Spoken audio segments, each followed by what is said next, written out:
ఏమన్నావు? పిల్లి పిల్లి. ఎందుకన్నావు పిల్లి పిల్లి అని?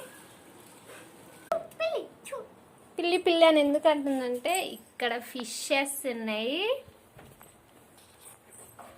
ఇవి కట్ చేయాలన్నమాట. మా మమ్మీ దీని పొట్టు గీకి పెట్టింది. మా డాడీ కోసం వెయిటింగ్ అన్నమాట. అన్నీ రెడీ చేసి పెట్టింది. దీనికి కావాలి ఉన్నమాట. నేను పిల్లి వస్తుందని, మా చిన్ను ఊరికే పిల్లి వస్తుందని ఇట్లా భయపెట్టిస్తుంది. అవుతుంది, లగ్గం అవుతుంది. అరే కొడతా. ఇప్పుడు మా డాడీ వచ్చి ఇవన్నిటిని కట్ చేస్తే మా మమ్మీ పులుసు చేస్తుంది అనమాట.